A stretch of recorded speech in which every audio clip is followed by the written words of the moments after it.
JavaScript का क्या मसला था, वो बगैर ब्राउज़र के नहीं चलती थी। अच्छा, अभी भी नहीं चलती। अभी भी हमें अगर जावा स्क्रिप्ट को रन करना है तो HTML की फ़ाइल लाजमी बनाना पड़ेगी। ऐसा है या नहीं है?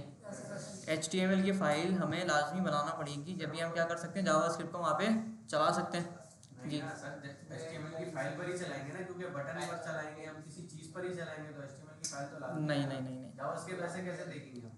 किसी चीज के ऊपर लगा ही रहे होंगे ना। वही तो, किसी ना किसी चीज़ के ऊपर आपने लगानी है ना जावास्क्रिप्ट। और जावास्क्रिप्ट को अगर आप चलाओगे तो आपको तो कोई ना कोई ब्राउज़र चाहिए ना जावास्क्रिप्ट चलाने के लिए। ऐसा है या नहीं है? क्रोम चाहिए, फायरफॉक्स चाहिए, जो भी हो पे क्रोम, अच्छा, बगैर गूगल के आप जावास्क्रिप्ट चला सकते हो? नहीं चला सकते, बगैर ब्राउजर है ना। बगैर ब्राउज़र के हम नहीं चला सकते जावास्क्रिप्ट। अच्छा, तो यही एक प्रॉब्लम थी कि जो बैकएंड वाली जो इंडस्ट्री है ना, वो जावास्क्रिप्ट के ऊपर मूव ऑन नहीं हो पा रही। ठीक है, पहले नहीं हो पा रही थी। तो इसके बाद एंट्री होती है आपके नोड जेएस की। अब नोड जेएस क्या है भाई? नोड जेएस आप समझ लो कि जावास्क्रिप्ट का एक इंजन है जो हेल्प करता है जावास्क्रिप्ट को विदाउट ब्राउज़र के चलने में। ठीक है, आपकी जो जावास्क्रिप्ट है वो बगैर ब्राउज़र की चलती है, कमांड प्रॉम्प्ट के ऊपर चलती है। सही है, विदाउट ब्राउज़र कमांड प्रॉम्प्ट के ऊपर आपकी जावास्क्रिप्ट चलती है, और चल के वो क्या देती है आपको, कोई ना कोई आउटपुट दे देती है। अच्छा, तो अब इसका फ़ायदा क्या है कि अगर तो मैंने अपनी जावास्क्रिप्ट ब्राउज़र के अलावा सिर्फ कमांड प्रॉम्प्ट के ऊपर चलानी है ना, गौर से सुनना इस चीज़ को। अगर मुझे अपनी जावास्क्रिप्ट ब्राउज़र के अलावा कमांड प्रॉम्प्ट के ऊपर ही चलानी है, तो कमांड प्रॉम्प्ट पर चलाने का फ़ायदा क्या है, CMD में चलाने का फ़ायदा क्या है?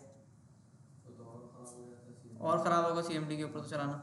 लेकिन जब आप किसी भी प्रोग्रामिंग लैंग्वेज के अंदर कोडिंग करते हो, जब बैकएंड की स्पेसिफिकली कोडिंग करते हो ना, तो आपको सारा का सारा काम टर्मिनल के अंदर ही चलाना पड़ता है ना। कोडिंग आप यहाँ पे कर रहे होते हो, सही है, VS कोड में कर रहे होते हो, लेकिन कोडिंग का जो आपको आउटपुट चाहिए होता है ना, वो आपको कमांड प्रॉम्प्ट के अंदर ही चाहिए होता है। ठीक है, आप कमांड प्रॉम्प्ट के अंदर ही ले रहे होते हो कोडिंग का आउटपुट सारा। तो इसी इसी चीज़ को सॉल्व करने के लिए हमारे पास नोड जेएस आया। अच्छा, इसकी एक और मिसाल लो कि नोड जेएस जो है ना, वो ना तो फ्रंट एंड है ना तो बैक एंड है। ठीक है, ना तो फ्रंट एंड है ना तो बैक एंड है। नोड जेएस एक सॉफ्टवेयर आप समझ लो, या जावास्क्रिप्ट समझ लो, पूरी एक तरह की, जो क्या है कि जावास्क्रिप्ट को ना हेल्प करता है ब्राउज़र के अंदर चलने की। और जितनी भी चीज़ें हमने पढ़नी है ना यहाँ पे, बैक एंड पढ़ना है, इवन दो कि रिएक्ट अगर पढ़नी है, तो यहाँ पे मैं आपको ना ग्राफ बना के दिखाता हूँ उससे पहले। तो ब्राउजर के अंदर कहाँ चलता है नोड? सभी तो आपने बताया CMD में चलता है। दोनों में चलता है। दोनों ब्राउज़र के अंदर चलाते हुए आ रहे हैं ना, HTML की फाइल बनाते हो, स्क्रिप्ट का टैग लगाते हो, उसमें लेट वार करके वेरिएबल बनाते हो, फिर कंसोल अलर्ट सब लगता है उसके अंदर, ब्राउज़र के अंदर। अच्छा, तो क्या बता रहा था मैं भाई, नोड जेएस। समझ नहीं आया। नोड जेएस, ठीक है। अच्छा, अब जो नोड जेएस है ना भाई, ये समझ लो कि ये फादर है सबका। ठीक है, नोड मतलब जावास्क्रिप्ट को जोड़ है। जावास्क्रिप्ट जो है वो आप समझ लो कि वर्जन 1 है, और नोड जेएस जो है जावास्क्रिप्ट का थोड़ा सा अपर वर्जन है। सही है, नॉर्मल जावास्क्रिप्ट को आप सिर्फ ब्राउज़र के अंदर HTML के साथ चला सकते हो, लेकिन कमांड प्रॉम्प्ट के ऊपर डायरेक्टली नहीं चला सकते। ठीक है, अच्छा, अब कमांड प्रॉम्प्ट पर चलाने की नीड क्यों है हमें, जब सारे काम हमारे ब्राउज़र के अंदर हो जाते हैं, है ना। बटन पे क्लिक करते हो, अलर्ट आता है, कोई कैलकुलेशन आपने करनी है, फिर API कॉल आपने लगानी है, तो वो तो आप लगा सकते हो नॉर्मल जावास्क्रिप्ट के अंदर भी। तो नोड जेएस के अंदर क्यों नीड है इसकी? किसी को आइडिया है इसका कि why we need Node JS? Browser से फास्ट है। ब्राउज़र से फास्ट है, और कोई? ब्राउजर में आउटपुट नहीं चेक कर सकते हैं कंसोल करके। तो ब्राउजर में आउटपुट देखने के लिए लंबी होती है। लंबी होती है, और कोई? हाँ भाई, आप जी, नहीं आइडिया? सर, नोड की वजह से मुझे ये भी पता जावास्क्रिप्ट कि ये ब्राउजर में क्रैश नहीं होगी, लेकिन देखो, जब बैकएंड का कोड आप लोग लिख रहे होते हो ना, अच्छा, बेसिकली जो बैकएंड होता है ना, सबसे पहले तो बैकएंड को समझ लो कि बैकएंड क्या होता है। एक होता है फ्रंट एंड, एक होता है बैकएंड। फ्रंट एंड का जो आप लोग कोड करते हो, आप कोड करते हो, आपको ब्राउज़र के ऊपर उसका सारा का सारा डिज़ाइन दिख रहा होता है कि मैंने इनपुट बनाया, मैंने जो है वो बटन को बैकग्राउंड कलर दिया, या मैंने कोई अलर्ट लगाया, कोई पॉपअप लगा दिया, आइकन लगा दिया, वो सारा कोड आप देख सकते हो। उसका आउटपुट भी आपको दिख रहा होता है, सारा कहाँ पे, ब्राउज़र के अंदर दिख रहा होता है। लेकिन जो बैकएंड की चीज़ होती है ना भाई, वो ब्राउज़र के अंदर नहीं चलती, ठीक है। क्योंकि बैकएंड है ना, उसको क्या देखोगे आप, बैकएंड का कोई आउटपुट ही नहीं होता, बैकएंड की कोई यूआई नहीं होती, सही है ना, बैकएंड की कोई यूआई होती नहीं है स्पेसिफिकली। हमने फेक स्टोर की एपीआई लगाई थी, हमने बस उसको कॉल किया था एपीआई को, और उसने हमें क्या डेटा ला के दिया था। डेटा आके फिर उसकी यूआई बनाता है। हाँ, डेटा ला के फिर उस डेटा के हिसाब से हमने यूआई बनाई थी। Yes sir. ऐसा ही है ना, तो उसने जो फेक स्टोर एपीआई है उसने हमें कोई वो तो नहीं दिया था ना। अगर यहाँ पे खोलें तो बैकएंड का जो आउटपुट होता है ना वो ऐसा होता है, ठीक है। बैकएंड क्या करता है, डेटाबेस के अंदर जाता है, डेटा उठाता है, उसके अंदर चेंजेस करता है, वो आपको लाके फ्रंट एंड को दे देता है, सही है। तो अल्टीमेटली तो हमें ब्राउज़र की नीड है नहीं सबसे पहले तो बैकएंड के अंदर, और होनी भी नहीं चाहिए। अच्छा, अब जो जावास्क्रिप्ट है वो तो ब्राउज़र के अंदर चलती है, वो बगैर ब्राउज़र के वो चलती नहीं है। और बैकएंड का जो कोड है वो ब्राउज़र के अंदर नहीं चलता, वो बगैर ब्राउज़र के चलता है। तो यहाँ पे दो मसले आ गए जी। जावास्क्रिप्ट फ्रंट एंड है या बैक एंड है या दोनों है? मेरे पास तो दोनों है। दोनों है जावास्क्रिप्ट में। फ्रंट एंड में भी टेम्पलेट डेटा सब लगा के यूआई बना सकते हैं, और फिर उसमें बैक एंड का भी पूरा पूरा काम पूरा काम हो जाता है। अच्छा, जावास्क्रिप्ट जो है ना भाई वो फ्रंट एंड है, लेकिन नोड जेएस जो है ना वो बैक एंड भी है, वो फ्रंट एंड भी है, सही है ना। दो अलग अलग चीज़ें हैं, जावास्क्रिप्ट अलग है और नोड जेएस अलग है। कोडिंग भले सेम होती है दोनों में। जावास्क्रिप्ट फ्रंट एंड कहाँ से आ गई? भाई तुम जावास्क्रिप्ट में बैकएंड लिख सकते हो, प्योर जावास्क्रिप्ट के अंदर हाँ लिख सकते हैं ना। कैसे लिखोगे? एक एक आई हमने बुलाई थी। ये बैकएंड तुमने थोड़ी लिखा, ये तो फेक स्टोर वालों ने लिखा है। अल्टीमेटली आपको करना ये पड़ेगा कि बैकएंड आपको अपना खुद लिखना पड़ेगा। यूज़र अगर आके आपकी ऐप के ऊपर लॉगिन या साइन अप करेगा ना, तो वो जो लॉगिन साइन अप करके जो पासवर्ड और ईमेल दे रहा है उसको आपको खुद प्रोसेस करना पड़ेगा, और प्रोसेस करके वो डायरेक्ट आप बैकएंड को भेजोगे, बैकएंड उस चीज़ को वैलिडेट करके डेटाबेस के अंदर डालेगा अपने, समझ रहे हो। तो ये वाली चीज़ होती है। अच्छा, क्या बता रहा था मैं, बैकएंड का बता रहा था ना। तो बैकएंड वाली जो चीज़ होती है ना, दो चीज़ हमने निकाली थी ना कि अगर फ्रंट एंड जो है वो ब्राउज़र के अंदर ही चलता है, और बैक एंड जो है वो कमांड प्रॉम्प्ट सीएमडी के अंदर चलता है, ठीक है। अच्छा, अब जावास्क्रिप्ट जो है वो सीएमडी के अंदर तो नहीं चल सकती है हमारे पास, अभी तक जो हमने पढ़ी है। अभी तक तो बनी है। तो अल्टीमेटली जावास्क्रिप्ट से मैं बैक एंड भी नहीं लिख सकता, है ना, बिल्कुल भी नहीं लिख सकते। बिल्कुल नहीं लिख सकते। तो इसीलिए हमें नोड जेएस का इस्तेमाल करना पड़ता है अपनी जावास्क्रिप्ट को सर्वर साइड चलाने के लिए। यानी जावास्क्रिप्ट के अंदर अगर आपको बैकएंड लिखना है तो आपको नोड जेएस की ज़रूरत पड़ेगी।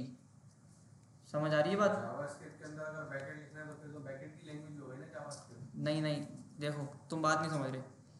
जावास्क्रिप्ट सबसे पहले एक बात है, जावास्क्रिप्ट ब्राउज़र के बगैर चलती है नहीं चलती? नहीं चलती। अभी तो जो हमने पढ़ी नहीं चलती। नहीं चलती। अच्छा, बैकएंड जो है वो ब्राउज़र के अंदर चलता है या नहीं चलता? बैकएंड की बात हो रही है, चलता नहीं चलता? नहीं चलता बैकएंड। अच्छा, बैकएंड के लिए हमें क्या चाहिए होता है? सीएमडी चाहिए होता है। क्या जावास्क्रिप्ट सीएमडी के अंदर चलती है? नहीं चलती। तो जावास्क्रिप्ट बैकएंड हुई या नहीं हुई? सीएमडी में चलती है जावास्क्रिप्ट? नहीं चलती। अगर जावास्क्रिप्ट को सीएमडी के अंदर चलाना है, अगर बैकएंड के अंदर चलाना है तो सीएमडी के अंदर चलाना पड़ेगा जावास्क्रिप्ट को, चलाना नहीं चलाना। तो अभी जावास्क्रिप्ट हमारी सीएमडी में चल रही है नहीं चल रही? नहीं चल रही ना अभी। तो अल्टीमेटली जावास्क्रिप्ट के अंदर बैकएंड आप लिख सकते हो अभी फिलहाल? नहीं लिख सकते अभी। सिर्फ फ्रंट एंड आप कर सकते हो जावास्क्रिप्ट के अंदर, वो भी HTML के साथ। बगैर HTML के हम लोग नहीं कर सकते फ्रंट एंड अभी फिलहाल जावास्क्रिप्ट के अंदर। लेकिन नोड जेएस जो है ना, नोड जेएस के अंदर आप लोग बैकएंड भी लिख सकते हो, आप लोग फ्रंट एंड भी लिख सकते हो। फ्रंट एंड भी लिख सकते हैं। जी, फ्रंट एंड भी कर सकते हो। इवन दो के जो रिएक्ट है ना, रिएक्ट मैंने अभी बताया ना कि जो नोड जेएस है वो फादर है, और उसके जो स्टूडेंट्स हैं ना, वो सॉरी उसके जो बच्चे हैं वो आ जाता है आपका रिएक्ट, ठीक है। रिएक्ट जो है ना वो अंडर द नोड जेएस आता है। इसीलिए मैं पहले नोड जेएस पढ़ा रहा हूँ कि नोड जेएस जो है वो सारी चीज़ें ही हैं। और जो नोड जेएस इतनी मुश्किल भी नहीं है चीज़ ना, नोड जेएस में 2-3 चीज़ें ही हैं बस, सही है। और वो चीज़ें भी रिएक्ट के साथ, या जो बैकएंड की टेक्नोलॉजी होती है ना, एक्सप्रेस जेएस सुना है ना, एक्सप्रेस के साथ यूज़ हो जाता है, या फिर मोंगोडीबी के साथ यूज़ हो जाता है। तो नोड जेएस के साथ साथ ये सारी चीज़ें चल रही होती हैं, ठीक है। मैंने नोड जेएस, अगर आप रिएक्ट के अंदर काम कर रहे हो तो नोड जेएस आपको चाहिए ही चाहिए, लाजमी चाहिए। अगर आप एक्सप्रेस के अंदर काम कर रहे हो तो आपको नोड जेएस चाहिए ही चाहिए। समझ आ रही है बात? छोटा काम नहीं करता। हाँ, अगर आप प्योर जावास्क्रिप्ट के अलावा कोई काम कर रहे हो ना, प्योर जावास्क्रिप्ट जो HTML और CSS के साथ चलती है, उसके अलावा अगर कोई काम कर रहे हो ना आप जावास्क्रिप्ट का, तो आपको नोड जेएस चाहिए हर हाल में। समझ आ रही है बात? प्योर जावास्क्रिप्ट मतलब सर? प्योर जावास्क्रिप्ट मतलब जो हमने अभी तक पढ़ी है वो होती है प्योर जावास्क्रिप्ट, उसको बोलते हैं वनीला जावास्क्रिप्ट। वनीला वनीला नहीं, आसान वाली ना। नॉर्मल। वनीला किसको बोलते हैं? वनीला किस चीज़ को बोलते हैं? वनीला फ्लेवर होता है। अच्छा, एक होता है चॉकलेट फ्लेवर, तो चॉकलेट देखिए सबने, खाई भी होगी ऑब्वियसली। अच्छा, एक होता है स्ट्रॉबेरी फ्लेवर, उसमें क्या होता है, स्ट्रॉबेरी डलती है। Thank you. अच्छा, एक होता है पिस्ता फ्लेवर, पिस्ता भी सबने देखा है, चॉकलेट भी सबने देखी है, स्ट्रॉबेरी सबने देखी है। एक होता है वनीला फ्लेवर। अब वनीला किसी ने देखा है अपनी आंखों से? प्योर वनीला क्या होता है? फूल होता है। अच्छा, और अच्छा, फूल जो होता है ना वो एसेंस के अंदर डलता है वनीला का फ्लेवर लाने के लिए बस। प्योर वनीला किसी ने देखा है यहाँ पे? कैसा होता है, कैसी शक्ल होती है, गोल होता है, चकोर होता है, या कोई मेल्ट होता है, सॉलिड होता है, लिक्विड होता है? नहीं देखी। वनीला जो होता है ना, वनीला उस चीज़ को बोलते हैं, मतलब जो नॉर्मल चीज़ होती है उसको बोलते हैं वनीला, आप समझ लो। ठीक है, वनीला बोलते हैं बिल्कुल प्योर चीज़ को। ये तो खैर कुछ और ही है। सर देखा लीव। नहीं नहीं, ये गलत बता रहा है। वनीला तो ये फूल वाला वनीला बता रहा होगा। वनीला असल में उस चीज़ को बोलते हैं। नहीं नहीं, ये वो वाला वनीला नहीं है। वनीला का फूल भी अलग होता है, लेकिन वनीला जो होती है ना, एक टर्मिनोलॉजी है। वनीला इटसेल्फ एक चीज़ है, चीज़ तो खैर है नहीं कोई वो। वनीला उस चीज़ को बोलते हैं नॉर्मल चीज़ जो होती है, जैसे एक स्ट्रॉबेरी आइसक्रीम हो गई, एक चॉकलेट आइसक्रीम हो गई, एक हो गई नॉर्मल आइसक्रीम। जो नॉर्मल आइसक्रीम है ना उसको बोलेंगे वनीला। ये होता है अंडे वाला बर्गर है, चिकन बर्गर है, होता है सादा बर्गर। ये होता है सादा बर्गर। ये सादा बर्गर, नहीं है, वनीला बर्गर। वनीला बर्गर बोलोगे, बोलने मत देना किसी के सामने, पकड़ के मारेगा। अच्छा, तो इसी तरह से जावास्क्रिप्ट होती है ना। अगर आप रिएक्ट के साथ कोड कर रहे हो तो आप बोलेंगे भाई रिएक्ट के ऊपर मैंने बनाई ये चीज़। अगर आप एक्सप्रेस पे काम कर रहे हो तो मैंने एक्सप्रेस पे बनाई है ये चीज़। अगर आप किसी और फ्रेमवर्क पे काम कर रहे हो तो आपने उस पर बनाई है वो चीज़। एक होती है कि आपने कुछ भी इस्तेमाल नहीं किया, आपने सिर्फ जावास्क्रिप्ट इस्तेमाल करी है, HTML CSS जावास्क्रिप्ट बस, कभी कभी बूटस्ट्रैप लगा लिया, चलो। ये होती है वनीला जावास्क्रिप्ट, ठीक है, जिसको बोलते हैं प्योर जावास्क्रिप्ट, नॉर्मल जावास्क्रिप्ट। समझ आ गई बात? सर तो अभी वनीला मतलब आसान वाली जावास्क्रिप्ट या प्योर या सादी? प्योर जावास्क्रिप्ट, सादी, इसके अलावा खाली जावास्क्रिप्ट। हाँ इसके अलावा हाई जावास्क्रिप्ट भी है कोई? हाँ, नोट जेएस है ना हाई जावास्क्रिप्ट। नहीं, इसी जावास्क्रिप्ट में कोई हाई ऐसी कोई चीज है? नहीं नहीं, कुछ नहीं है, कुछ नहीं है एक्स्ट्रा। जो हमने शायद ना पढ़ी हो। नहीं, कुछ भी नहीं है, हमने सब पढ़ लिया जावास्क्रिप्ट। अपर क्लास की चीज है वो। नहीं नहीं, अब अपर क्लास की चीज़ है वो इसमें आती है नोट जेएस में। एआई जो जावास्क्रिप्ट देता है, जब वो भी वही बात है सर। वही तो होती है, हाँ, होती है। वही होती है भाई, तुम समझा करो कोड को, समझ आ जाएगी। अच्छा खैर, तो अगर तो आप रिएक्ट के ऊपर भी काम कर रहे हो तो भी आपको क्या चाहिए भाई? नोट जेएस चाहिए। अच्छा, और इसके अलावा अगर आप एक्सप्रेस पे काम कर रहे हो तो भी आपको क्या चाहिए? नोट जेएस चाहिए। और अगर किसी और ऐसे फ्रेमवर्क पे काम कर रहे हो जिसके अंदर जावास्क्रिप्ट की नीड हो, कोई भी ऐसा फ्रेमवर्क, कोई भी ऐसी लाइब्रेरी जिसके अंदर आप जावास्क्रिप्ट का कोई भी काम कर रहे हो, तो आपको नोट जेएस की नीड है ही है। नोट जेएस आपको चाहिए, ठीक है। अच्छा, तो इधर आओ और इधर आके लिखो भाई नोट जेएस। सबसे पहले तो नोट जेएस, नोटिस पढ़ रहा था। हाँ, डाउनलोड नोट जेएस को आपने सबसे पहले घर जाना है और इसको डाउनलोड करना है, और डाउनलोड करके इसको इंस्टॉल करना है। जैसे हमने VS कोड और गिट को इंस्टॉल किया था, वैसे ही आपका नोट जेएस भी यहाँ पे इंस्टॉल होगा, ठीक है। अच्छा, नोट जेएस के अंदर आपको सर इसकी भी डॉट जेएस नोट जेएस करके फाइल भी बना सकते हैं जैसे नहीं, इसको डाउनलोड करके इंस्टॉल करना पड़ेगा। ये क्या है, सॉफ्टवेयर है? सॉफ्टवेयर समझ लो एक तरह, ठीक है। अच्छा, यहाँ पे जो वर्जन है ना, वो करंट वर्जन नहीं इंस्टॉल करना, आप लोग करना ये वाला LTS वर्जन, सही है? पढ़ा रहे सर, पुराने जमाने। नहीं, क्यों प्रीवियस पढ़ा रहे हैं? करंट वर्जन जो भी चल रहा है वो चल रहा है 25, और LTS का मतलब होता है लॉन्ग टर्म सपोर्ट। अगर आपने करंट वर्जन को इंस्टॉल किया और इसके ऊपर का कोई वर्जन आ गया ना, तो मसले आएंगे आपके पास। LTS यानी हर वर्जन में LTS मतलब लॉन्ग टर्म सपोर्ट, यानी लंबे अरसे तक चलता है, ठीक है ना। मैंने पता नहीं कब 6-7 महीना पहले, 1 साल पहले इंस्टॉल किया था, वो अभी तक चल रहा है मेरा। अपडेट्स आती हैं वो ऑटोमेटिकली अपडेट हो जाता है खुद ही। लेकिन अगर आपने करंट कर लिया ना तो फिर ये मसले करेगा।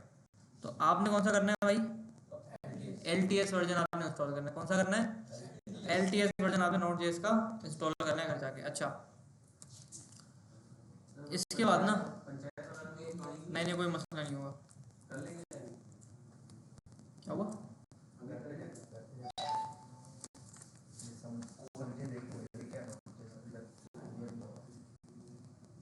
अच्छा, Node.js जब आप एक बार इंस्टॉल कर लोगे अपने पास, तो जैसे हमने गिट को इंस्टॉल किया था तो हमारे पास गिट की कमांड आती है ना, गिट माइनस वर्जन करके आती है, तो गिट का हमें वर्जन मिल जाता है इधर, है ना। हमने VS कोड को इंस्टॉल किया था, तो VS कोड के अंदर हम क्या कोड स्पेस डॉट लिखते थे, तो हमें क्या मिलता था? VS कोड ओपन होता था। सही है। अच्छा, इसके बाद जब आपने Node.js को इंस्टॉल कर लिया अपने पास, सही है, आपने क्या कर लिया? Node.js को डाउनलोड करके इंस्टॉल कर लिया। अच्छा, डाउनलोड और इंस्टॉल करने के बाद ना एक बार अपने कंप्यूटर को रीस्टार्ट कर लेना, ताकि चीज़ें उसकी सही हो जाए। अच्छा, उसके बाद ना आपको CMD के अंदर ना नोड मिलने लगेगा। क्या मिलेगा भाई? नोड मिलेगा। आप लिखोगे ना Node-V, तो आपको Node.js का वर्जन मिलेगा कि कौन सा चल रहा है। ठीक है। अच्छा,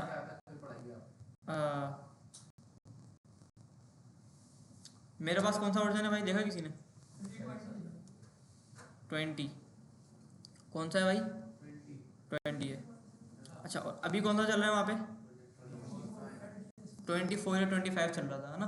तो मेरे पास जो है वो पुराना वर्जन है अभी, तो मेरे पास अभी तक चल रहा है, इसने मुझे अभी तक कोई मसला बताया नहीं है, ऐसा ना। तो LTS वर्जन का ये फ़ायदा है, अपडेट्स आती रहती हैं, 1 महीना बाद आ गई, 2 महीना बाद आ गई, 3 महीना बाद आ गई, आती रहती है। लेकिन जो LTS वर्जन है ना, ये लंबे अरसे तक चलता है, लॉन्ग टाइम के लिए आपको सपोर्ट देता है।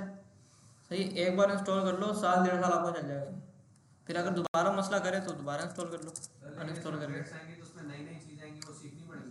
नहीं कुछ सीखना क्या पड़ेगा यार। जैसे वारलेट कॉन्स्ट आ गए, अभी वारलेट कॉन्स्ट जो है वो पिछले 4-5 साल से वही है, चेंजेस नहीं आए कोई। और अगर चेंजेस आ भी गए जावास्क्रिप्ट के अंदर तो क्या मसला है? देखो, जो फील्ड जो होती है ना, कोई भी फील्ड के अंदर आप हो, तो वो फील्ड ना अपडेट होती रहती है, हर फील्ड अपडेट होती रहती है, और हर फील्ड के अंदर आपको ना चीज़ें सीखना पड़ती हैं, है ना। अब देखो, गाड़ियों का देख लो, पेट्रोल से इलेक्ट्रिक के अंदर आ गई नहीं आ गई, पेट्रोल से इलेक्ट्रिक पे सारी चीज़। जनरेटर होता था एक टाइम पे, जनरेटर ख़त्म, सोलर आ गया आपका, समझ रहे हो। तो अपग्रेड जो होता है ना हर चीज़ के अंदर आता है। आपको क्या करना होगा? टेक्नोलॉजी के साथ साथ चलना पड़ेगा। नहीं चलोगे ना साथ, तो फिर आप बेकार हो जाओगे, पीछे रह जाओगे। जैसे कौन सी? ले लो भाई। जैसे जनरेटर वाला जो है ना, वो एक टाइम पे उनके मतलब काम वगैरह अच्छा होता था जनरेटर वाले का, है ना। सोलर ने बिल्कुल ही मार दिया। अभी मेरा जाना हुआ था मैकेनिक के पास ना, तो वो जनरेटर का काम भी करता है, तो बता रहा था कि भाई जब से सोलर आया ना, तो काम हमारा ख़त्म हो गया। खैर, लेकिन सर वही बात है, जहाँ उसकी नीड आ जाती है तो उसके बगैर काम नहीं होता। क्यों? क्या होता है? नहीं होता, कभी मैया हो जाती है, कुछ हो जाता है, बारिश से मौसम खराब हो जाता है। हाँ, नीड तो बढ़ती है भाई। अगर मौसम ख़राब हो गया, चलो मान लो जहाँ नीड पड़ेगी, सूरज की रोशनी आपके पास नहीं आ रही है 1 हफ्ते से, फिर 2 दिन नहीं क्या करें? बैटरी 2 दिन थोड़ी चलेगी भाई। बैटरी भाई इतनी सारी। चलो बस ख़त्म, बात ख़त्म करो। जनरेटर को तो आउट हो गया। उसका काम है सोलर का। अच्छा डाउनलोड कर लिया Node.js, सबने देख लिया कि Node.js कैसे डाउनलोड करना है। Node.js इंस्टॉल करोगे तो वेरीफाई कैसे करोगे Node.js इंस्टॉल है या नहीं है? क्या दिखता नहीं है? वो यही दिखता है Node.js बस। हाँ, Node-V। नहीं कुछ नहीं है, बस इंस्टॉल कर लिया। जैसे कोड यहाँ नहीं करोगे, यहाँ पे चलाओगे, बस कोड को चला के भी दिखाता हूँ अभी, ठीक है। अच्छा, जब आप नहीं मसला नहीं है। अच्छा, जब आप लोग Node.js को इंस्टॉल कर लोगे ना, तो Node.js के साथ ना एक चीज़ और होती है जो आपके पास इंस्टॉल हो जाती है, NPM। ठीक है, NPM की फुल फॉर्म क्या होती है? Node package manager. अच्छा, इसके ऊपर मैं आपको आता हूँ और बताता हूँ ये क्या होता है। अच्छा, Node.js के साथ NPM भी इंस्टॉल होता है, तो अगर मैं NPM-v लिखूँ तो NPM का वर्जन भी मुझे यहाँ पे मिलेगा। ठीक है, NPM का वर्जन 11 है। ठीक है। अच्छा, अब नोड जेएस सबके समझ आ गया कि अगर प्योर जावास्क्रिप्ट के अलावा कोई भी काम करना है तो नोड जेएस की नीड हमें पड़ेगी। सर इसका कोड में लिखेंगे हम नोट वीएस कोड में, वीएस कोड में वीएस कोड में लिखेंगे। तुम्हें क्या हो गया, क्यों रो रहे हो बेटा? चल रहे हैं वीएस कोड में लिखना है कोड, तसल्ली रखो, वीएस कोड में कोड लिखना है। अब सही है पर रन यहाँ करेंगे। हाँ, रन यहाँ करना है, जैसे ब्राउजर के अंदर रन करते थे, यस सर बैकएंड का सारा कोड यहाँ रन होगा नोड जेएस का। एरर पहले आपको ब्राउजर के अंदर आते थे, अब एरर आपको यहाँ पे आएंगे। सर अब बैकएंड का काम यानी बैकएंड का काम क्या होता है, जैसे हमने लॉगिन साइन अप का कोड बनाया, यूजर ने क्या डाला उसको क्या दिखाना है। हाँ, ये वही। चीज़ है ना सारा। वही। अच्छा, तो नोड जेएस सबके समझ आ गया क्या है? यस सर ये तो है। अच्छा, नोड जेएस के बाद होता है एक होता है हमारे पास npm। npm का मतलब होता है भाई नोड पैकेज मैनेजर। मिसाल के तौर पे इसका मतलब ये होता है कि npm जो है ना पूरा एक वेबसाइट है, ठीक है, npmjs.com। इस पे क्या होता है कि बहुत सारे ना छोटे छोटे पैकेजेस बने हुए होते हैं, ठीक है, बहुत सारे क्या बने होते हैं, छोटे छोटे से पैकेजेस बने होते हैं। उन पैकेजेस को आपको अपने पास इधर इंस्टॉल करना होता है अपने प्रोजेक्ट के अंदर। अब अच्छा, पैकेज से क्या मुराद है इसके अंदर? जैसे हमने बूटस्ट्रैप का इस्तेमाल किया था। यस सर अच्छा, बूटस्ट्रैप हम यूज़ कैसे करते थे? CDN लिंक लगा के। कैसे करते थे हम लोग जावास्क्रिप्ट के अंदर? CDN लिंक लगा के करते थे। अच्छा, तो अब क्या करना पड़ेगा, नोड जेएस के अंदर आपको CDN लिंक की ज़रूरत नहीं पड़ेगी। आप क्या करोगे, डायरेक्ट npm को बोलोगे भाई मेरे प्रोजेक्ट के अंदर आप क्या करो, उसको इंस्टॉल कर लो। हाँ, किसको इंस्टॉल कर लो भाई? बूटस्ट्रैप को इंस्टॉल कर लो। तो आपके प्रोजेक्ट के अंदर क्या होगा, पूरा का पूरा बूटस्ट्रैप इंस्टॉल हो जाएगा। अच्छा, इसके बाद हमने एक अदर मूवमेंट जेएस की लाइब्रेरी पढ़ी थी। अच्छा, वो क्या करती थी मूवमेंट जेएस? टाइम और डेट के लिए इस्तेमाल होती है ना, तो उसका भी हमने एक अदर CDN लिंक लगाया था, है ना। तो नोड जेएस के अंदर भी आपको CDN लिंक किसी भी चीज़ का नहीं लगाना होता। आप क्या करते हो, डायरेक्टली पूरे के पूरे पैकेज को अपने पास इंस्टॉल कर लेते हो, डाउनलोड कर लेते हो, और सारी चीज़ें आपको यहाँ पे नजर आती हैं। अच्छा, सीडीएन लिंक नहीं होता, CDN लिंक नहीं होता इसमें, डाउनलोड करना पड़ेगा। डाउनलोड करना पड़ेगा। अच्छा, डाउनलोड भी वो वाला नहीं कि यहाँ से आके डाउनलोड करोगे फिर उसको इंस्टॉल करोगे, नहीं। डाउनलोड अगर आपने करना है ना तो आप npm से करोगे। अगर आपको मिसाल के तौर पे मूवमेंट जेएस चाहिए ना, यस सर तो आप यहाँ पे आके लिखोगे npm इंस्टॉल मूवमेंट जेएस। तो वो जो मूवमेंट जेएस का जो पैकेज है ना पूरा, वो पूरा पैकेज आपके उस फोल्डर के अंदर आ जाएगा, आपके उस प्रोजेक्ट फाइल के अंदर आ जाएगा।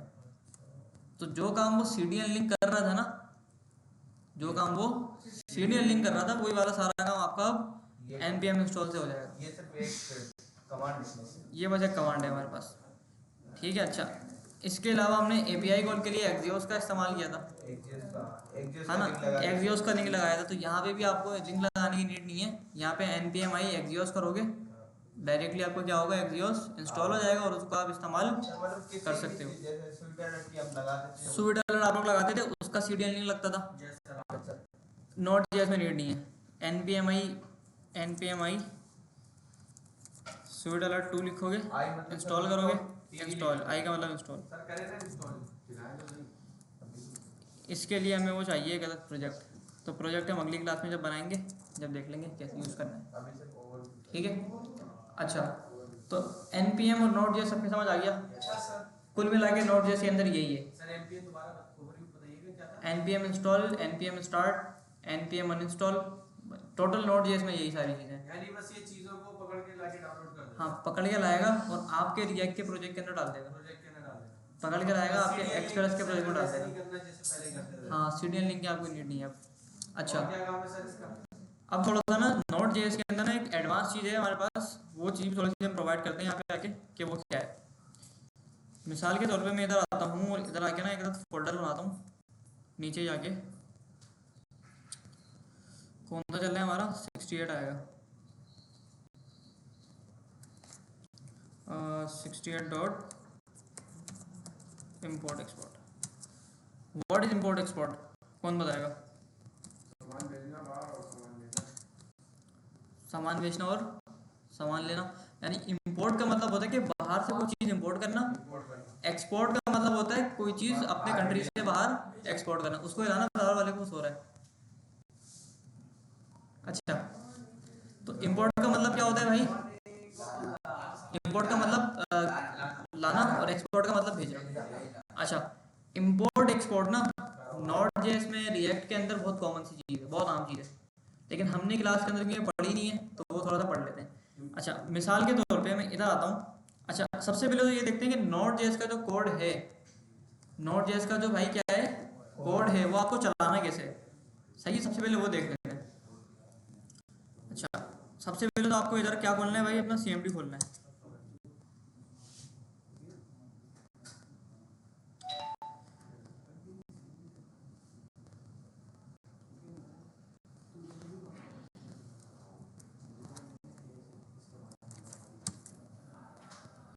सही है भाई, सीएमडी आपने खोल लिया। अच्छा सीएमडी खोलने के बाद ना, चल भाई क्या मसला है आज। अच्छा भाई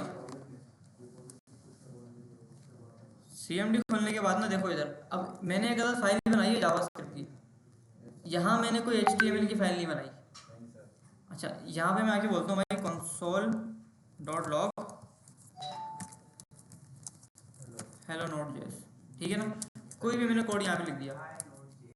अब अगर मुझे इस कोड को चलाना है, क्या करना है भाई, अगर मुझे इस कोड को चलाना है तो मुझे एचटीएमएल की नीड पड़ेगी जावास्क्रिप्ट चलाने के लिए, पड़ेगी नहीं पड़ेगी भाई, यस और नो। अच्छा तो अब अगर मुझे इसको विदाउट एचटीएमएल चलाना है, ठीक है, विदाउट अगर एचटीएमएल मुझे चलाना है इसको, उसका मैसेज आ गया था। सर इसको अंदर आने कैसे दिया, मुझे तो दो पेज छोड़ने ही नहीं देता। नहीं उसका मैसेज आ गया था, बोला सर लेट आऊँगा थोड़ा। अच्छा तो अगर तो मुझे इस नोड जेएस की फाइल को कंसोल को चलाना है तो मुझे क्या चाहिए, एक अदर एचटीएमएल की फाइल चाहिए जो मेरी ब्राउज़र के अंदर रन होगी, तो मुझे ये कंसोल दिखेगा। अच्छा नोड जेएस के अंदर ना आपको ब्राउज़र की नीड नहीं होती, आप सीधा सीधा सीएमडी खोलोगे। अच्छा मैंने क्या करा, मैं उसी फोल्डर के अंदर मैंने सीएमडी खोल लिया अपना, जिस फोल्डर के अंदर मेरी ये वाली फाइल थी, ठीक है ना, इंपोर्ट एक्सपोर्ट वाला फोल्डर बनाया था मैंने, ये आ गई मेरे पास फाइल। अब अगर मुझे अपनी ये वाली जो फाइल है ना index.mjs वाली, अगर इसको मुझे रन करना है, सीएमडी के अंदर चलाना है, बैकएंड के अंदर चलाना है, अगर क्या करना है मुझे, अगर इसको बैकएंड के अंदर चलाना है तो मुझे इस तरह से सीएमडी खोलनी है।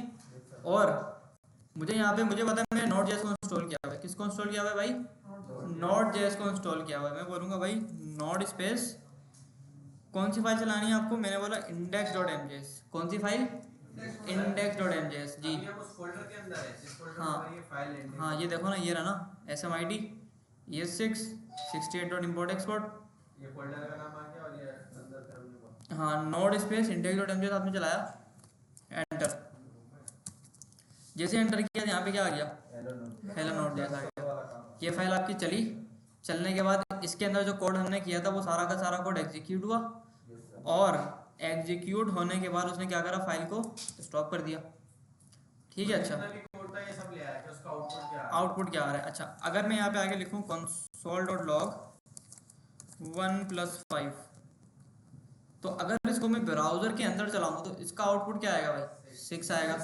अगर मैं इसका नोड जेएस के अंदर चलाऊँ तो क्या आएगा, 6 आ गया। समझ आ रही है बात।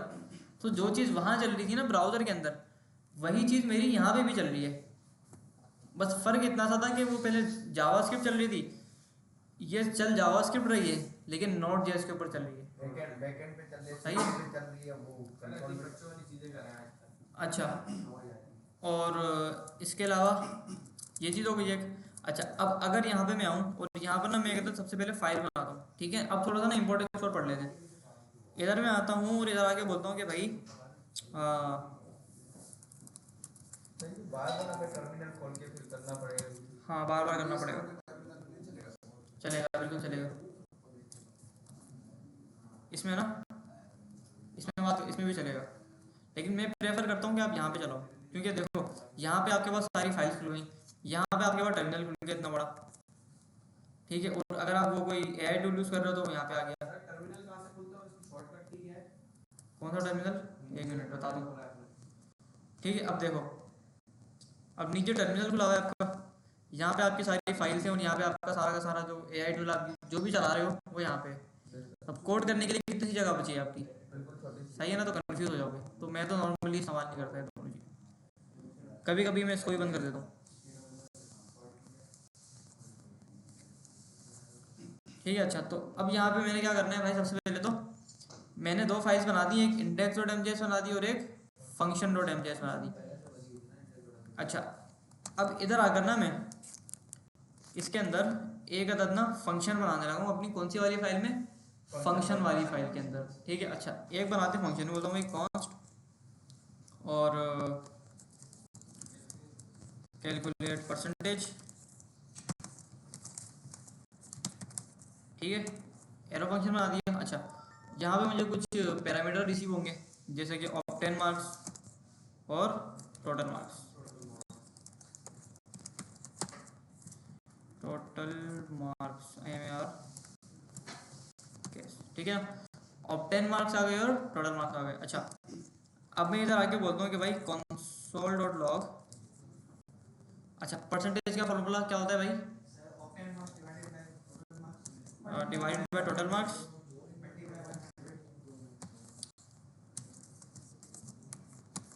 Multiply by 100। ठीक है, ये हो गया। अब अगर मैं ये वाला फंक्शन चलाऊं, अगर इसको मैं कॉल करूं, यार ये क्या मसला है, इसको पता नहीं। कैलकुलेट परसेंटेज को अगर मैं कॉल करूं, ऑब्टेन मार्क्स मेरे आएंगे भाई 60 नंबर 120 में से। ठीक है, और अगर मैं इसको चलाऊं तो not space function dot MJS को अगर मैं चलाऊं तो इसके अंदर क्या हो रहा है भाई, सबसे पहले तो मेरे पास एक अलग फंक्शन बना हुआ है। वो क्या करता है, मेरे पास परसेंटेज को कैलकुलेट करता है और उसी फंक्शन को मैंने कुछ पैरामीटर के साथ यहाँ पे आके कॉल करा दिया। सही है भाई, करा दिया नहीं करा दिया। अच्छा, अब अगर मैं इस फंक्शन वाली फाइल को नोट जेएस के साथ कॉल कराऊँ, मैं बोलता हूँ कि भाई note space function dot MJS और नीचे मुझे पता है मैंने फंक्शन का कॉल करा हुआ है, तो वो फंक्शन अपने पैरामीटर के साथ कॉल होगा और कॉल होने के बाद जो उसका आउटपुट है वो मुझे यहाँ पे शो हो जाएगा। ठीक है, क्या आ गया यहाँ पे, परसेंटेज आ गई बंदे की 50। ठीक है, अच्छा अब अगर यहाँ पे आके मैं परसेंटेज को चेंज कर दूँ, मैं बोलता हूँ आपके जो नंबर आए वो 120 में से 80 नंबर आए। ठीक है, कितने नंबर आए आपके, 80 नंबर आए। तो अब इसका आउटपुट चेंज होगा। दोबारा चलाते हैं फंक्शन वाली फाइल को, तो फंक्शन वाली फाइल जो मैंने चेंज करी है तो यहाँ पे इसका आउटपुट चेंज हो गया। जी दोस्त, दोबारा चलाना पड़ रहा है वो कोड ना, सवाल करो। अच्छा, ये हो गया। तो एक तो चीज़ हमने देख ली कि आपको क्या करना पड़ेगा, यहाँ पे आके फंक्शन आपने बना दिया और उसको कॉल करा दिया। ठीक है, अच्छा एक चीज़ होती है जावास्क्रिप्ट के अंदर इंपोर्ट और एक्सपोर्ट। क्या होती है भाई, इंपोर्ट और एक्सपोर्ट। अच्छा, मिसाल के तौर पे मैंने जो है वो फंक्शन बना दिया यहाँ पे इस फाइल के अंदर। कहाँ बना दिया मैंने फंक्शन, फंक्शन डॉट एमजेएस की फाइल के अंदर मैंने एक प्यारा सा फंक्शन बना दिया। अच्छा, और मुझे इस फंक्शन को इस्तेमाल करना है इंडेक्स वाली फाइल के अंदर। कहाँ इस्तेमाल करना है, इंडेक्स वाली फाइल के अंदर मुझे इसको इस्तेमाल करना है। कैसे करूँ, इंपोर्ट लगाएंगे। मैं क्या करूँगा, गौर से सुनना इस चीज़ को, ये चीज़ हमारे पास ना बहुत आगे इस्तेमाल में आएगी। मुझे यहाँ पे करना पड़ेगा कि भाई सबसे पहले तो एक्सपोर्ट करली ब्रैकेट, और करली ब्रैकेट के बाद मैं बोलूँगा भाई कैलकुलेट परसेंटेज। ठीक है, आप क्या करो, कैलकुलेट परसेंटेज को यहाँ से एक्सपोर्ट कर दो। हाँ, एक्सपोर्ट कर दो आप। ठीक है, एक्सपोर्ट करना लाजमी है। हमने क्या करा, फंक्शन बनाया और उसको क्या कर दिया आपने, एक्सपोर्ट मार दिया। इधर आओगे, अब इधर मुझे वो वाला फंक्शन क्या करना है भाई, इंपोर्ट करना पड़ेगा। तो मैं बोलूँगा भाई import something from function dot MJS. ठीक है, अच्छा कैलकुलेट परसेंटेज। ठीक है, import calculate percentage from function वाली फाइल से। अच्छा, अब अगर मैं इसको कॉल करूँ, सर इसको बताना पड़ेगा कौन सी फाइल से उठा रहे हैं। कौन सी फाइल से उठा रहे हो आप, बिल्कुल। अगर सर हम एक्सपोर्ट वाले चीज ना लगाएं वहाँ पे उस फाइल में तो इंपोर्ट भी नहीं होगी, यहाँ पे एरर आ जाएगा। वो बोलेगा भाई आपने एक्सपोर्ट लगाया नहीं, आप इंपोर्ट कर रहे हो। सर अब ये जो फंक्शन है यहाँ भी चलेगा और वहाँ भी चलेगा। हाँ, अगर यहाँ पे अगर कॉल करोगे ना आप तो यहाँ पे भी चलेगा। अभी हमने कॉल नहीं किया, हम यहाँ नहीं चलेगा, हम कॉल करेंगे इसको यहाँ पे। अच्छा, मैंने बोला भाई कैलकुलेट परसेंटेज का फंक्शन चलाओ आप, 130 नंबर आए मेरे 200 में से। ठीक है, अच्छा इधर आते हैं, उधर आगे बोलते हैं भाई node space index dot MJS. ठीक है, अब इंडेक्स डॉट एमजेएस के अंदर मुझे पता है कि मैंने फंक्शन है कॉल किया हुआ है, उसके अंदर कुछ पैरामीटर पास किए हुए हैं और वो फंक्शन क्या करता है, मुझे एक अदद कंसोल देता है मेरी परसेंटेज का। क्या करता है, मेरी परसेंटेज मुझे बताता है वो। ठीक है ना, इस फंक्शन को हमने यहाँ पे आके एक्सपोर्ट कर दिया और एक्सपोर्ट करके यहाँ पे इंपोर्ट करके हम इसको इस्तेमाल कर रहे हैं। अच्छा, इंडेक्स की फाइल मैंने चलाई, ये देखो आगे परसेंटेज। ये सर सर कंसोल अगर हम नहीं लगाए तो हाँ, कहाँ पे कंसोल नहीं लगाना, इधर, यस सर, ये जो हमने तो आउटपुट भी नहीं आएगा आपके पास। फिर आउटपुट के लिए कंसोल लगाना पड़ेगा ना आपको, अगर कुछ चीज़ देखना चाह रहे हो तो कंसोल तो लगाना है ना। हाँ, अलर्ट इसके अंदर काम नहीं करता। अगर आपने अलर्ट लगा दिया ना इधर, तो अलर्ट इसके अंदर काम नहीं करेगा। अलर्ट का आउटपुट नहीं आएगा। अलर्ट क्योंकि ब्राउजर के अंदर चलता है ना अलर्ट, तो यहाँ तो चलता भी नहीं है। यहाँ पे मेरे ख्याल में अलर्ट या तो एरर देता है या तो कंसोल चलता है। अब चला के देखते हैं ना अलर्ट का क्या ऑप्शन आता है इधर। ठीक है ना, ये आ गया भाई, एरर आ गया हमारे पास, अलर्ट इज नॉट डिफाइंड। तो अलर्ट जो है ना वो हमें नोड.जेएस के अंदर नहीं मिलता। सर मतलब ये हम बैकएंड वाला काम कर रहे हैं। हाँ, तो बैक एंड में वैसे भी अलर्ट की नीड नहीं है ना हमें। सर बैकएंड में अलर्ट अलर्ट तो हमें फ्रंट एंड में चाहिए ना भाई। चाहिए होता है। अलर्ट तो हमें ब्राउजर के अंदर दिखाना है। Yes sir. Alert back and के ऊपर अलर्ट दिखा के क्या करोगे तुम? सर जैसे यूजर नेम किसी ने गलत डाल दिया, पासवर्ड गलत डाल दिया, उसको अलर्ट दिखा दो। फ्रंट एंड भी दिखाओगे ना, बैक एंड पर दिखाओगे। बैक एंड से तुम उसको एरर भेजोगे तुमने गलत डाला है। अच्छा, ये चीज़ सबको समझ आ गई कि इंपोर्ट और एक्सपोर्ट कैसे करनी है चीज़, है ना। यहाँ से आपने एक्सपोर्ट मारा, वहाँ से आपने इंपोर्ट कर लिया। अच्छा, एक से ज़्यादा चीज़ें भी आप इंपोर्ट या एक्सपोर्ट कर सकते हो, ठीक है ना। आपने बोला कि भाई कॉन्स्ट, इसी के सर एक्सपोर्ट के इसी के अंदर। हाँ, आपने बोला greet user is equal to function user name, और इधर आके आपने बोला भाई console dot log hello plus user name, ठीक है। अच्छा, और इसी फंक्शन को आपने क्या करना है, पकड़ना है और यहाँ पे कॉमा लगा के इसको एक्सपोर्ट मार देना है बस। अगली लाइन में भी कर दो, इधर कर दो, कोई मसले वाली बात नहीं है। अच्छा कॉमा आदमी डाल। कॉमा आज में डालना है बस, ठीक है ना। ये फंक्शन यहाँ पे आके एक्सपोर्ट हो गया। एक्सपोर्ट अगर हो गया तो यहाँ पे आके इसको क्या करोगे भाई, आप सीधा सीधा इंपोर्ट कर लोगे। इंपोर्ट करने के बाद आप बोलोगे भाई सबसे पहले तो ग्रीट यूजर को कॉल कराओ मेरे नाम के साथ, ठीक है ना। जमाल नाम के साथ आप क्या करोगे, ग्रीट यूजर को कॉल कराओगे। अच्छा, अब अगर मैं नोट इंडेक्स डॉट एमजेएस करूँ तो मेरे पास वो ग्रीट वाला फंक्शन भी चलेगा, चलेगा नहीं चलेगा? आओ ज़रा आ गया, ठीक है। तो एक फंक्शन को आप, या फंक्शन नहीं, नॉर्मल वेरिएबल भी हो सकता है, ठीक है ना। आप सिर्फ फंक्शन को ही नहीं कर सकते इंपोर्ट या एक्सपोर्ट, आप नॉर्मल वेरिएबल को भी इंपोर्ट या एक्सपोर्ट कर सकते हो। मिसाल के तौर पे मैं बोलता हूँ भाई const user name is equal to Anas, ठीक है। ये नाम मैंने क्या करा, एक अदद बना दिया। अच्छा, ये जो वेरिएबल है ये स्ट्रिंग है। स्ट्रिंग के अलावा भी आप बहुत सारी चीज़ें कर सकते हो। आप बोल सकते हो भाई languages is equal to HTML, CSS, JS और TS, ठीक है। अच्छा, इसके बाद आप यहाँ पे एक ऑब्जेक्ट भी बना सकते हो। आपने बोला const book is equal to एक ऑब्जेक्ट, और इसके अंदर मैं डालता हूँ भाई बुक नेम आ गई यहाँ पे ABC बुक, ठीक है। और इसके बाद आपने बोला कि भाई ऑथर ABC ऑथर। अच्छा, फिर आप प्राइस भी डाल दो इसके अंदर थोड़ी सी। मैंने कहा भाई 230 रुपये की बुक है, और नहीं ABC प्राइस नंबर होना चाहिए ना भाई प्राइस। सर ये तो सारा हमने बनाया यूजर नेम लैंग्वेज बुक, इसको हम किसी एक चीज के अंदर डाल सकते हैं, जैसे SQL में डेफ के अंदर डाल देते हैं। नहीं सॉरी, एडिशन एडिशन छोड़ो यार, क्या करोगे एडिशन का, ठीक है। तो यहाँ पे आएगा, अगर मैंने वेरिएबल बनाए तीनों, और वेरिएबल्स तीनों बना के एक बना दिया एरे, एक बना दिया ऑब्जेक्ट, एक बना दिया स्ट्रिंग, और कोई नंबर भी बना दो। उन तीनों वेरिएबल्स को मैंने यहाँ पे आके एक्सपोर्ट मार दिया। क्या कर दिया भाई, एक्सपोर्ट मार दिया। अच्छा, इधर आके मैं इसको इंपोर्ट कर लेता हूँ, आओ ज़रा, ठीक है। यूजर नेम लैंग्वेज और बुक्स हमारे पास इंपोर्ट हो गई। अब मैं इनको ज़रा कंसोल कराता हूँ कि इनका मुझे क्या मिल रहा है।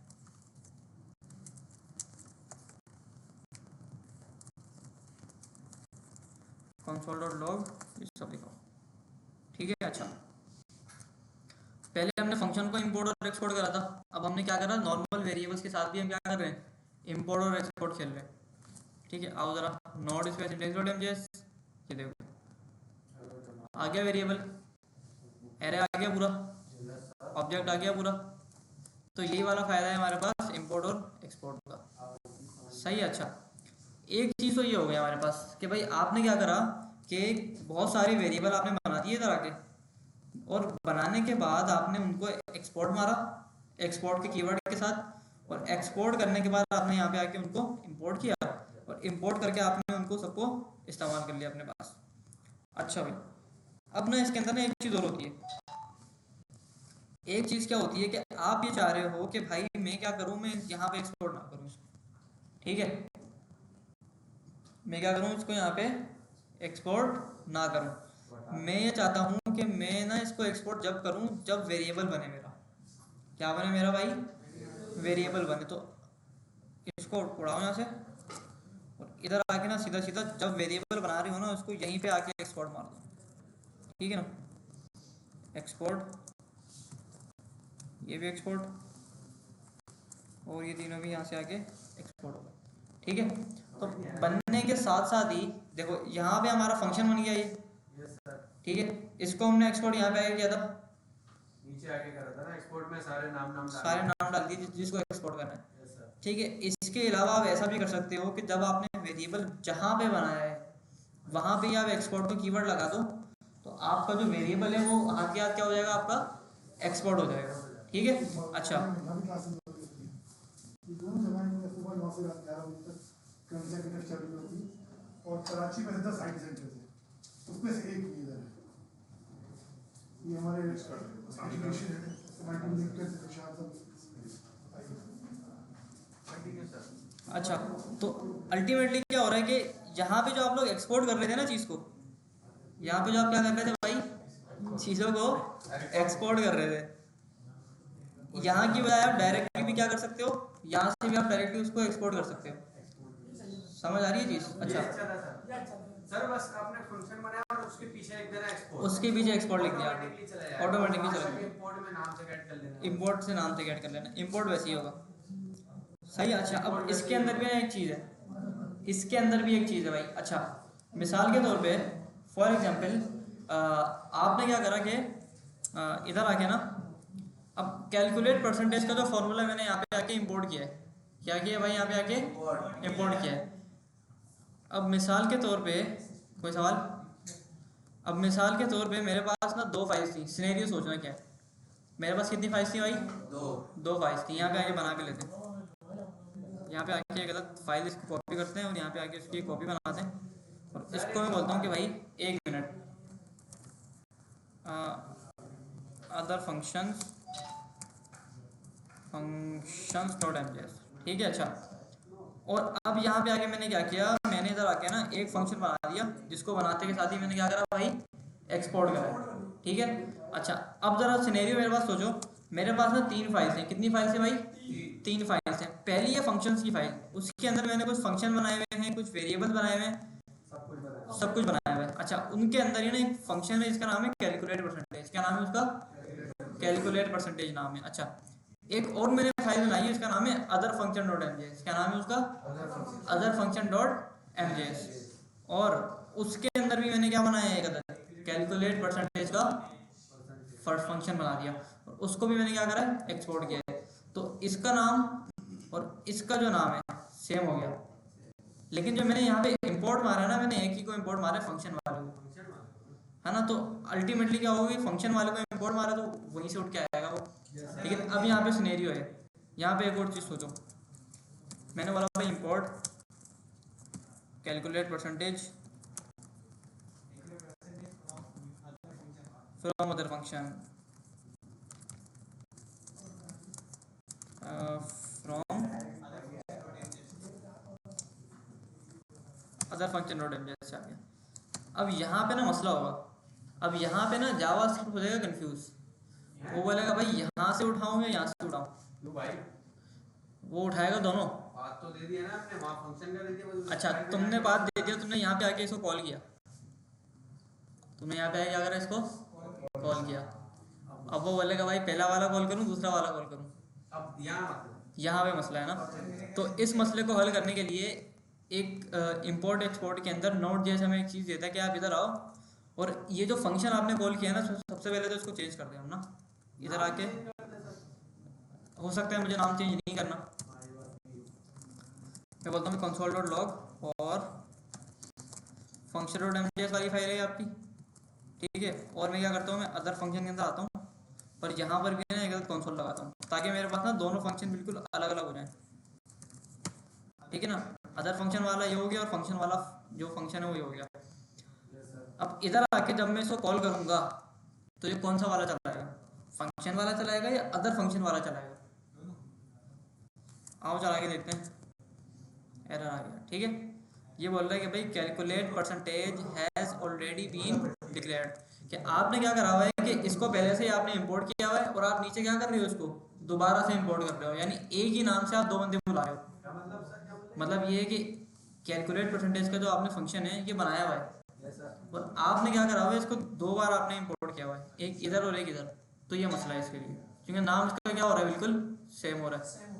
अब इसका जो हल है भाई, वो हल ये है कि आप इधर आओ, कोमा से पहले आप इसको बोल दो एस माय फंक्शन या किसी भी नाम का फंक्शन, ठीक है। तो अब क्या होगा कि जो फंक्शन डॉट एमजे से जो आपने फंक्शन को इंपोर्ट किया है ना, वो इस नाम से आप कॉल करोगे, सही है। मतलब फंक्शन डॉट एमजे से जो आपने फंक्शन कॉल किया है ना, वो तो इस नाम से आप कॉल करोगे, कैलकुलेट परसेंटेज के नाम से। लेकिन जो आपने अदर फंक्शन से जो फंक्शन को इंपोर्ट किया है ना, वो अब आप माई फंक्शन के नाम से कॉल करोगे। नाम हमने उसका आगे रेफरेंस आपने क्या करा, नाम उसका चेंज कर दिया। जो फंक्शन आपने इंपोर्ट किया था ना, जिसका नाम सेम हो रहा था, कैलकुलेट परसेंटेज से हम कॉल नहीं करेंगे, माय फंक्शन से उसको कॉल करेंगे। हाँ। अब अगर आप कैलकुलेट परसेंटेज को चला के देखो ना एक बार, तो वो वाली उसमें चलेगा जिसको हमने नाम नहीं दिया। देखो एक सब निकनेम दे दिया हमने। ये देखो कैलकुलेट परसेंटेज जो है वो किसमें चल रहा है, फंक्शन डॉट एमजे वाला चल रहा है, ठीक है। और अगर मैं इधर आऊँ और इधर आके मैं बोलूँ कि भाई सबसे पहले तो आप इधर आओ, इधर आके माई फंक्शन को कॉल करो, ठीक है ना। अच्छा, ऑप्टेन मार्क डालने, मैंने कहा 70, टोटल मार्क मैंने कहा भाई 170, ठीक है। अच्छा नहीं डाले थे ना। अच्छा, नोड इंडेक्स डॉट एमजे चलाई मैंने, तो ये देखो फंक्शन वाला चल गया और अदर फंक्शन वाला भी चल गया। तो ना सिर्फ आप उसको उसके नाम से इंपोर्ट कर सकते हो, बल्कि नाम से इंपोर्ट करने के बाद उसका नाम आप बाद में चेंज भी कर सकते हो, लेकिन पुराना वाला वही रहेगा उसका। हाँ। अच्छा, जैसे मैंने यहाँ पे यूज़र नेम डाला है ना, अब अगर मैं इसको बोलूँ कि भाई एज माई यूज़र नेम, तो किसी भी नाम से इंपोर्ट कर लिया और जो यूज़र नेम था ना उसको आपने पकड़ा और पकड़ के आपने उसको यहाँ पे आके कंसोल करा दिया, ठीक है। आओ ज़रा चलाया मैंने, तो बिल्कुल सेम इसका आउटपुट आ गया। लेकिन एक बात है, हम जो ठीक है। इंपोर्ट करा रहे हैं, अब हमें इंपोर्ट कराना मिसाल के तौर पे भी सबसे नीचे इंपोर्ट हो रहा है, उस समय सबसे ऊपर इंपोर्ट कराना है किसको, फंक्शन को या कुछ भी यूजर नेम कौन सा फंक्शन, ये जैसे ये वाला बुक का वेरिएबल है ना, यस सर। अब ये सबसे एंड में आ रहा है, हम चाह रहे हैं सबसे पहले वो बाकी सारी चीजें। ये लो बस इतना सा काम है और कुछ भी नहीं है। जावास्क्रिप्ट का सवाल था, डेटा टाइप इंटीजर में और इनिट में क्या फर्क है? डेटा टाइप किसमें, इंटीजर और इनिट में। इंटीजर और इंट, INT इंट। इंटीजर होता है नंबर और इंट जो होता है ना, इंट होता है फ्लोटिंग पॉइंट वाला नंबर, जिसमें पॉइंट आता है आपका। पार्स इंट करते हो, पार्स इंट, तो जो फ्लोटिंग पॉइंट वाला नंबर होता है ना वो पार्स हो जाता है, वो चेंज हो जाता है आपका नॉर्मल नंबर के अंदर। तो ये डिफरेंस है। अच्छा भाई, तो इंपोर्ट एक्सपोर्ट सबको समझ आ गया कैसे होता है? हाँ भाइयों, सवाल, इंपोर्ट एक्सपोर्ट सबको समझ आ गया? फंक्शन को इंपोर्ट कैसे करना है, वेरिएबल को एक्सपोर्ट कैसे करना है ना, नाम से कैसे इंपोर्ट एक्सपोर्ट करना है, वो सारी चीज़ समझ आ गई। अच्छा, अब मैं यहाँ पे एक और चीज़ आती है भाई, अब डरा दीजिए सर, अब डरा दीजिए अब आती है डरने वाली चीज़। सर। बहुत है आज के लिए, बच्चे डर जाएंगे आज, क्योंकि आपने SCSS भी थोड़ा बहुत पढ़ा दिया। अच्छा। बैकएंड बहुत नहीं नहीं, ये बैकएंड नहीं है, ये बैकएंड नहीं है, बैकएंड तो रिएक्ट के बाद है बेटा, बैकएंड हमारा रिएक्ट के बाद है। अच्छा, घर जाके ना सबने इंस्टॉल करना है Node.js को, और Node.js को इंस्टॉल करने के बाद ना बताना है ग्रुप के अंदर कि हो गया इंस्टॉल ना, सही सलामत, ठीक है। और ये वाले सारे काम करके आना, सही। अच्छा, इंपोर्ट एक्सपोर्ट यार एक चीज़ और समझ लो, इंपोर्ट एक्सपोर्ट में टॉपिक पूरा हो जाएगा वीडियो का। अच्छा, एक चीज़ और समझ लो, मिसाल के तौर पे अदर फंक्शन वाली जो फाइल है ना, इसके अंदर ना मैंने एक अदर फंक्शन बना दिया, या मैंने कोई भी, चलो फंक्शन बनाते हैं, बोलता हूँ भाई कॉन्स्ट, और क्या डालें यार, क्या बनाया फंक्शन, सुडो फंक्शन में आ रहा है सम, num1 num2 और console dot log num1 plus num2। ठीक है, ये फंक्शन क्या करता है आपको दो नंबर को ऐड करके देता है। ठीक है, अच्छा कॉल करेंगे। अब अगर मुझे इस फंक्शन को इस्तेमाल करना है यहाँ पे, कहाँ पे इस्तेमाल करना है भाई, इंडेक्स वाली फाइल के अंदर मुझे इसको इस्तेमाल करना है, तो मैं इसको एक्सपोर्ट करूँगा। अच्छा, एक्सपोर्ट करने के बाद मैं इसको यहाँ पे आके इंपोर्ट करूँगा कर्ली ब्रैकेट के अंदर, ऐसा है नहीं है। एक तो तरीका हमने ये देखा है कि आप क्या कर सकते हो, इंपोर्ट और एक्सपोर्ट कर्ली ब्रैकेट के अंदर कर दो, डायरेक्ट कर दो, जैसे भी कर दो। एक तो ये वाला एक्सपोर्ट होता है, सर रिपोर्ट के तरीके नहीं बताया आपने। इंपोर्ट तो एक ही तरीका होता है, इंपोर्ट का इंपोर्ट लिखो और वो कर दो। एक्सपोर्ट का आपने बता दिया कि आप फंक्शन के पहले एक्सपोर्ट लिख दो या फिर अलग से एक्सपोर्ट का पूरा हाँ, तो इंपोर्ट को एक तरीका बता दो दिया भाई, ये बताया ना, क्या बताया इंपोर्ट में। ये वाला। अच्छा वो तो नाम चेंज कर हाँ, नाम चेंज कर, एक और बता रहा हूँ अभी। अच्छा, ये हो गया आपका। एक होता है इसके अंदर नॉर्मल एक्सपोर्ट, जो आप नाम से पहले एक्सपोर्ट लगा दो या कर्ली ब्रैकेट के अंदर एक्सपोर्ट कर दो, कर्ली ब्रैकेट से इंपोर्ट कर लो। एक होता है इसके अंदर डिफॉल्ट एक्सपोर्ट। कौन सा एक्सपोर्ट भाई, डिफॉल्ट एक्सपोर्ट। अच्छा, डिफॉल्ट एक्सपोर्ट जो होता है ना वो भाई एक फाइल के अंदर एक ही हो सकता है। समझ आ रही है बात? डिफॉल्ट एक्सपोर्ट एक फाइल के अंदर एक ही हो सकता है, एक से ज़्यादा नहीं होता। क्या मसला है, इसको क्यों मसला कर रहा है आज? ये तार का मसला है, लैपटॉप का मसला है। ये इसकी केबल का मसला है, हिल जाती है बार बार। सर तो लैब वाली भी जाती है। नहीं, लैब वाली इतनी नहीं हिलती, ये ज़्यादा हिलती है। ये चेंज होगी भी, अच्छा खासा खर्चा है। खैर, अच्छा तो क्या बता रहा था मैं, डिफ़ॉल्ट एक्सपोर्ट की बात बता रहा था ना। अच्छा, अब डिफ़ॉल्ट एक्सपोर्ट के अंदर क्या होता है कि आप इधर आते हो। अच्छा, जैसे एक्सपोर्ट आप लास्ट में भी कर सकते हो और स्टार्ट में भी कर सकते हो ना, वैसे आप डिफ़ॉल्ट एक्सपोर्ट भी यहाँ पे कर सकते हो। आपने बोला कि भाई एक्सपोर्ट डिफ़ॉल्ट और सम, ठीक है, ये आपने कर दिया कि भाई आप क्या करो, सबसे पहले सम का जो फंक्शन है ना उसको क्या कर दो, डिफ़ॉल्ट एक्सपोर्ट के अंदर डाल दो।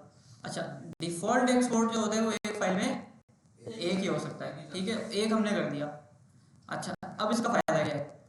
इसका फ़ायदा भाई साहब ये है कि आप इधर आओगे और इधर आके ना आप इसको बोलोगे भाई सबसे पहले तो import sum from other function dot MS. ठीक है, ये हो गया। अब कौन मुझे बताएगा कि ये वाले इंपोर्ट में और ये वाले इंपोर्ट में क्या फ़र्क है? दोनों मैंने एक ही फाइल से इंपोर्ट करें, लेकिन दोनों में डिफरेंस बताओ क्या है? ऑब्जर्व करो कोड को और बताओ क्या डिफरेंस है। सर पहले तो आपने बताया डिफॉल्ट का मतलब क्या है, यानी कि अभी सिर्फ पूरी फाइल में सिर्फ सम का डिफॉल्ट में जाएगा। एक ही फंक्शन जा सकते हैं डिफॉल्ट में, बाकी सारे नॉर्मल एक्सपोर्ट होंगे। अब अगर मैं एक और फंक्शन सर, एक बनाऊंगा सवाल है, उसको भी सर। डिफॉल्ट करके भेजना चाहूँ नहीं जाएगा। हाँ, क्या कह रहे हो? अगर सारे एक और बनाओ और उसको भी डिफॉल्ट करना चाहो उसको तो भी डिफॉल्ट नहीं, वो नहीं हो सकता। अगर एक हो गया तो एक हो गया, एक के अलावा नहीं हो सकता। बाकी फिर मैनुअली इंजन को भेजना पड़ेगा। हाँ, एक्सपोर्ट करके ऐसे भेजना पड़ेगा। हाँ भाई, बराबर वाले, तुम क्या पूछ रहे थे? सवाल यही सवाल क्या सवाल? यही था। यही था। हाँ भाई, डिफरेंस बताओ क्या है इसका भाईजान, ये वाले इंपोर्ट में और ये वाले इंपोर्ट में क्या फर्क है? देख के बता दो यार, क्या मसला है? नेम का डिफरेंस है, पीछे वाले डायरेक्ट कॉल कर रहे हैं, ऊपर वाले नाम देके कोई फंक्शन चेंज। सर ये माउस को हटाया है, ये चेंज नहीं है। हम बताते हैं आपको। माउस हटाया वेट ऐसे लगे ना सर कर्ली ब्रैकेट का फर्क है, एक कर्ली ब्रैकेट का फर्क है और शॉर्ट वन लाइन फंक्शन है, नहीं। वन लाइन इंपोर्ट है। इसका जो मेन डिफरेंस है ना वो है कर्ली ब्रैकेट का डिफरेंस, ठीक है। तो बताया अच्छा, जो नॉर्मल एक्सपोर्ट होता है ना, या नॉर्मल एक्सपोर्ट को अगर आपने इंपोर्ट करना है तो आप क्या करते हो, यहाँ पे आके कर्ली ब्रैकेट लगाते हो और कर्ली ब्रैकेट्स के अंदर ही सारी चीज़ों को आप क्या करते हो भाई, इंपोर्ट कर रहे होते हो। लेकिन अगर आपको यहाँ पे आपने डिफॉल्ट एक्सपोर्ट किया हुआ ना, इसको आपने ये किया हुआ है डिफॉल्ट एक्सपोर्ट अगर किया हुआ है तो आपको यहाँ पे कर्ली ब्रैकेट लगाने की भी नीड नहीं है।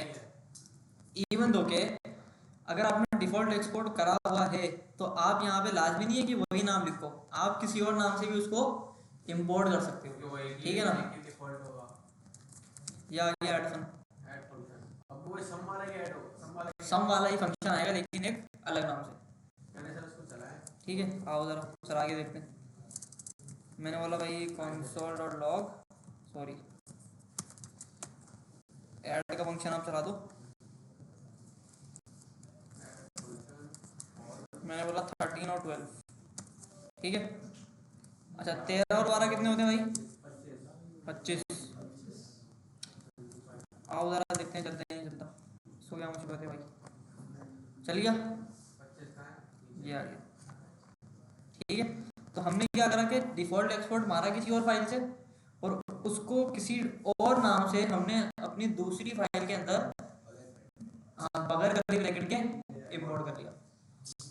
तो यही डिफरेंस है कि भाई डिफ़ॉल्ट एक्सपोर्ट ना एक फाइल के अंदर एक ही होता है, समझ आ गई बात? अच्छा जैसे आप एक्सपोर्ट डायरेक्टली यहाँ पे करते हो ना, आप जो है वो एक्सपोर्ट डायरेक्टली यहाँ से भी कर सकते हो। मिसाल के तौर पर बता रहा है, और आपने बोला कि भाई एक्सपोर्ट डिफ़ॉल्ट और कौन सा लगाने की नीति है, ठीक है, क्यों हो गया? मिसाल के तौर पे सर जब काम होता है तो फंक्शन तो एक दो नहीं बनते ना, हजार फंक्शन बनते हैं। बिल्कुल सही है, उसमें सिर्फ एक फंक्शन को हम डिफॉल्ट कर सकते हैं। बिल्कुल। यार ये तो बेकार है ना फिर। कौन जाएगा? एक्सपोर्ट डिफ़ॉल्ट कौन नहीं आएगा, इधर आएगा, बाहर है। इसको बनाना पड़ेगा नॉर्मल फंक्शन, ये सवाल अब काम करेगा सही।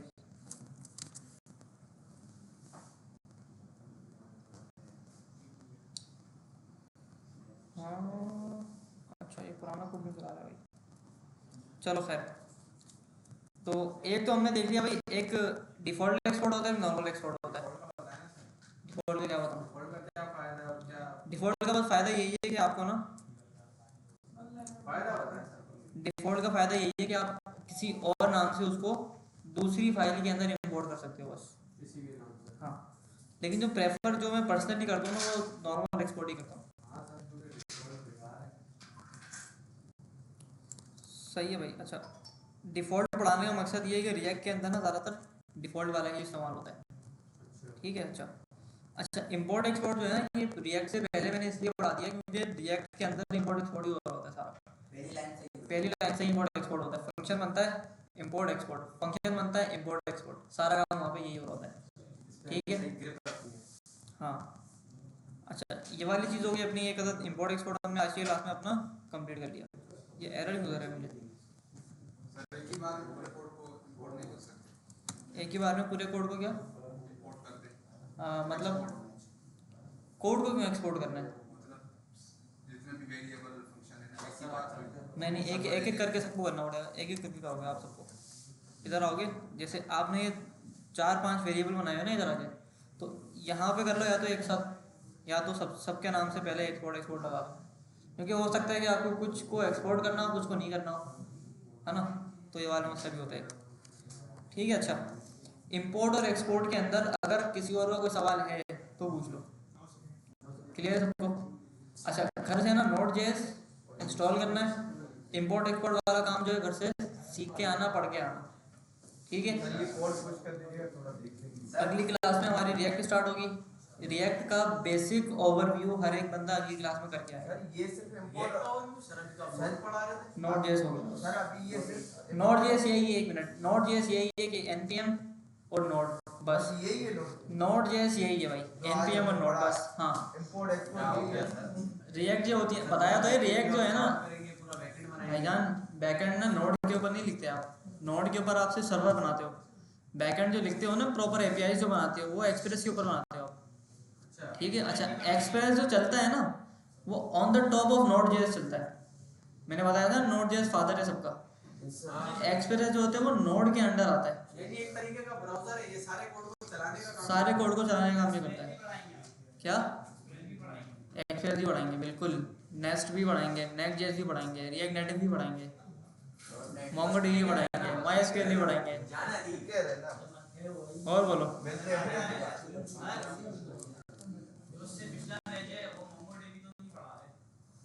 कौन सा बैच?